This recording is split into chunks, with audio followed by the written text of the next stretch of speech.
Hermanos, bienvenidos a una entrega más de la reflexión de la palabra. Hoy sábado 24 de junio del año 2023, sábado 11 del tiempo ordinario. La iglesia recuerda hoy la natividad de San Juan Bautista. El color litúrgico es blanco. La primera lectura la tomamos del libro del profeta Isaías, capítulo 49, versículos del 1 al 6.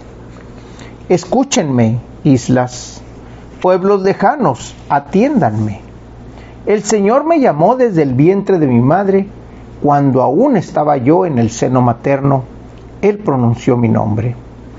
Hizo de mi boca una espada filosa, me escondió en la sombra de su mano, me hizo flecha puntiaguda, me guardó en su aljiba y me dijo: Tú eres mi siervo, Israel.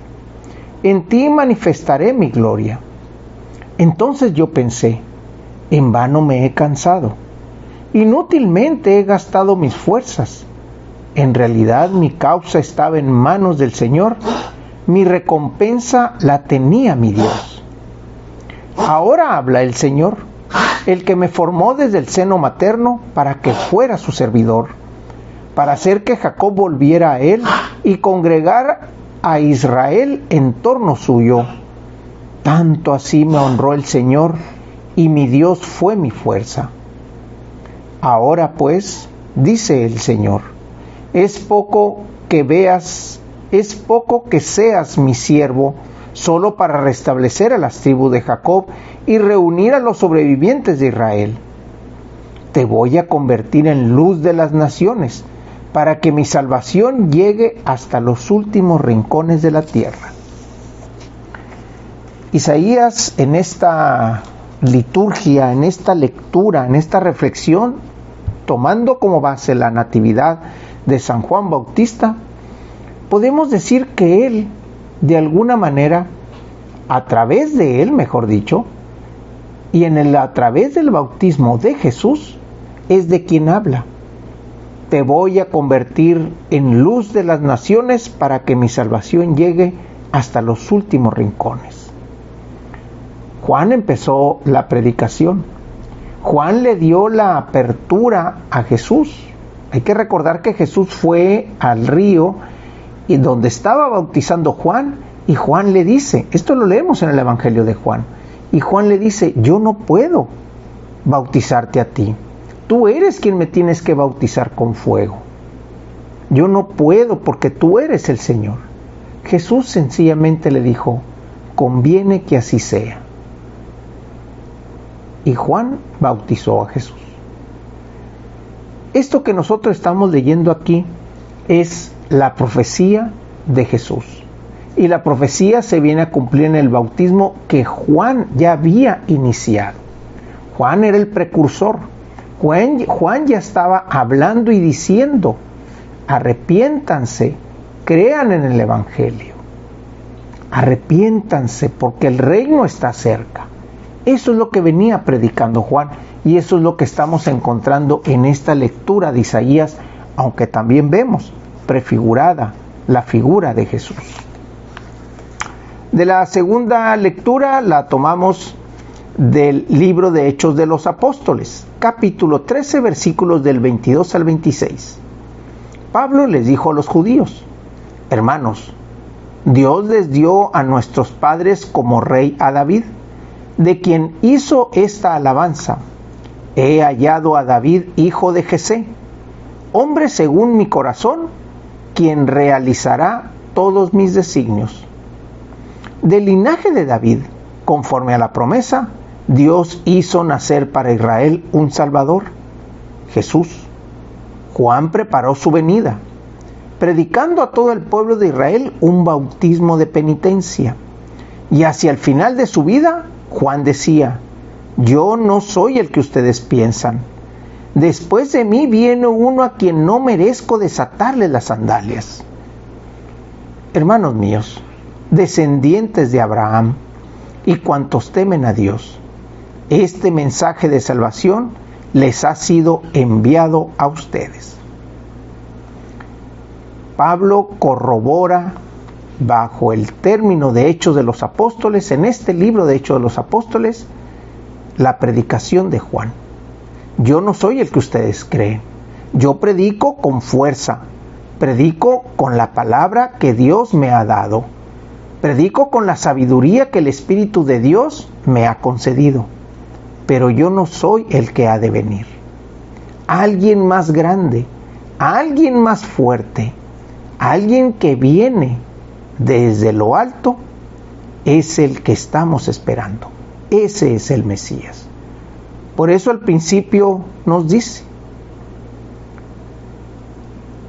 Jesús es el Salvador, quien Dios hizo nacer para Israel, del linaje de David, conforme a la promesa.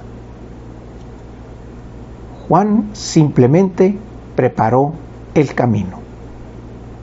Del Evangelio lo tomamos del evangelista Lucas, capítulo 1, versículos del 57 al 66 y versículo 80. Le llegó a Isabel la hora de dar a luz y tuvo un hijo. Cuando sus vecinos y parientes se enteraron de que el Señor les había manifestado gran misericordia, se regocijaron con ella. A los 8 días fueron a circuncidar al niño y le querían poner Zacarías como su padre. Pero la madre se opuso diciéndoles, no, su nombre será Juan. Ellos les decían, pero si ninguno de tus parientes se llama así. Entonces le preguntaron por señas al padre, ¿cómo quería que se llamara el niño? Él pidió una tablilla y escribió, Juan es su nombre. Todos se quedaron extrañados.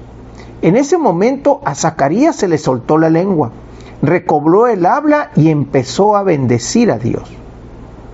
Un sentimiento de temor se apoderó de los vecinos, y en toda la región montañosa de Judea se comentaba este suceso. Cuantos se enteraban de ello se preguntaban impresionados, ¿qué va a hacer de este niño?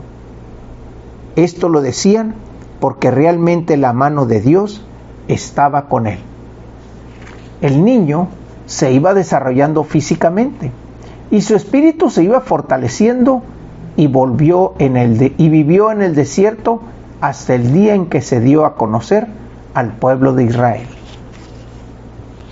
Esta lectura tomada de Lucas nos narra precisamente la forma en cómo Juan fue concebido.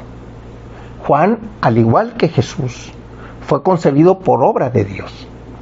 La única diferencia aquí tenemos es que mientras que Zacarías pidió una señal para saber si era cierto que él iba a ser padre y que Sara iba a ser madre, la Virgen María simplemente le dijo al ángel que cómo iba a ser posible eso si ella no conocía hombre. Ella no dudó del método, ella no dudó de la palabra, simplemente dijo, ¿cómo va a ser posible? Mientras que Zacarías le dijo, dame una señal para ver si es cierto. Y la señal fue esa, que él quedara mudo. Y al momento en que se cumpliera el nombre con relación al pequeño, al niño, la lengua se le desató. Juan también es predestinado a la salvación del hombre. Juan es el que, así como lo dice, su espíritu se iba fortaleciendo. Vivió en el desierto, alejado de la ciudad, no contaminado de las diferentes religiones y los pensamientos y los judíos, no. Él estaba en el desierto donde Dios probablemente tenía una comunicación con él. Porque él sabía en qué momento se tenía que haber levantado, se tuvo que haber levantado para iniciar el proceso de el bautismo, ese bautismo de penitencia que les daba a los hombres esa esperanza de salvación, ese punto de misericordia de salvación. Lucas nos narra esto con detalle. Nos los narra para poder darle el sentido que tanto, como dice Pablo, ser luz para aquellos que andaban en tinieblas. Hermanos, Dios los bendiga.